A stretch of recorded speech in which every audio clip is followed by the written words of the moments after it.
semua, kembali lagi dengan saya Sarah Tripenakilaka. Di video saya yang kedua ini, kita tahu bersama bahwa di video saya yang pertama saya sudah menjelaskan tentang dimensi Alkitab, teologi dan doktrin. Di sini di video saya yang kedua ini saya akan menjelaskan mengenai kebijakan gereja. Ya baik, kita akan masuk dalam pembahasan. Tapi kita harus lebih dahulu mengetahui apa pengertian kebijakan. Dalam Kamus Besar Bahasa Indonesia, kebijakan adalah rangkaian konsep atau dasar rencana dalam pelaksanaan suatu pekerjaan dengan cara bertindak dalam berorganisasi. Jadi kebijakan adalah pengambilan keputusan-keputusan tentang apa yang harus dikerjakan dan bagaimana cara kita bertindak dengan prinsip-prinsip yang ada. Kita akan masuk dalam poin pembahasan, yaitu kebijakan gereja dalam mengatasi jemaat. Poin yang pertama adalah disiplin terhadap anggota yang bersalah. Disiplin terhadap anggota yang melakukan masalah atau pelanggaran terhadap yang diputuskan oleh konferensi sidang dapat menimbulkan konflik di jemaat, khususnya pihak yang melanggar, yaitu ketika mereka melakukan dosa-dosa yang dilakukan oleh anggota jemaat, maka gereja dapat mengambil keputusan untuk mendirikan disiplin kepada anggota jemaatnya sesuai dengan peraturan yang ada. Yang poin kedua adalah tentang komunikasi. Kebijakan gereja sangat penting dalam hal berkomunikasi, karena komunikasi adalah faktor penting di dalam kehidupan bersosial.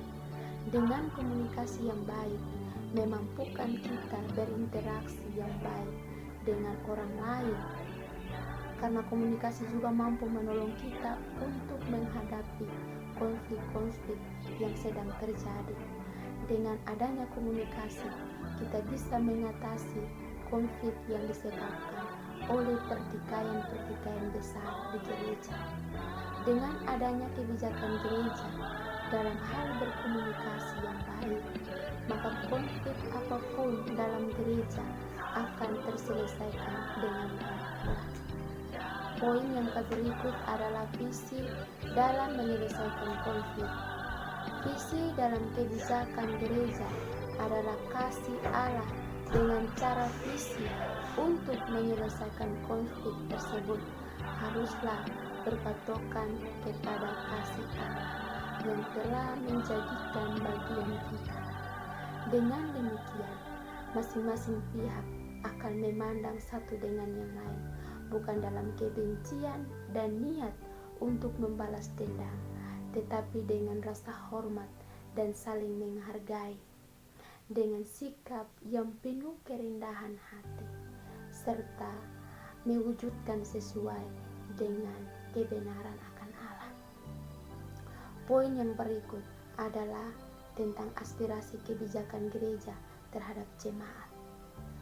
Kebijakan gereja harus memberikan aspirasi bagi jemaat bahwa kita sebagai orang Kristen, sebagai pelayan pendamaian, dan sebagai orang Kristen harus berbeda dari cara orang dunia dalam menyelesaikan konflik yang terjadi, karena kasih Kristus yang harus menjadi tujuan utama dalam menyelesaikan konflik yang ada dan harus didasarkan pada kebenaran Tuhan.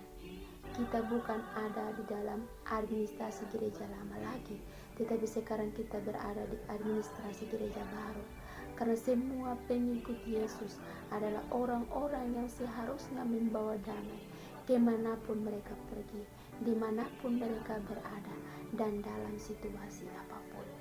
Dari setiap pembahasan ini, saya mengambil sebuah kesimpulan bahwa kebijakan gereja dalam menyelesaikan konflik masuk ke dalam gereja bagi orang-orang yang menjadi anggota gereja adalah orang-orang yang berdosa. yang memiliki keinginan, motivasi, dan agenda yang tidak sejalan satu dengan yang lain. Namun di saat melayani pekerjaan Tuhan, semua keinginan, motivasi, dan agenda pribadi itu tidak tanggalkan, tetapi justru dipaksakan. Karena itu, umat Allah harus mengantisipasi dengan sebaik-baiknya setiap hal-hal yang dapat membawa kepada konflik di antara satu dengan yang lain atau satu kelompok dengan kelompok lainnya. Namun jika konflik itu sudah terjadi, maka perlunya kerjasama dengan gembala ataupun kerjasama dengan penatua jemaat, orang-orang yang memimpin di dalam gereja untuk dapat mengelola konflik itu agar menjurus kepada penyelesaian yang sesuai dengan peraturan-peraturan yang sudah ditetapkan oleh kebijakan gereja dengan cara Allah, sesuai dengan tanggung jawab setiap umat Allah untuk menjadi pembawa damai dalam setiap konflik yang terjadi.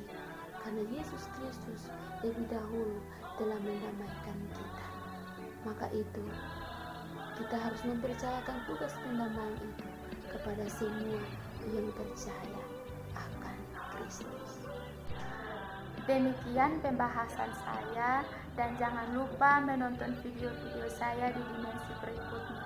Sekian dan terima kasih.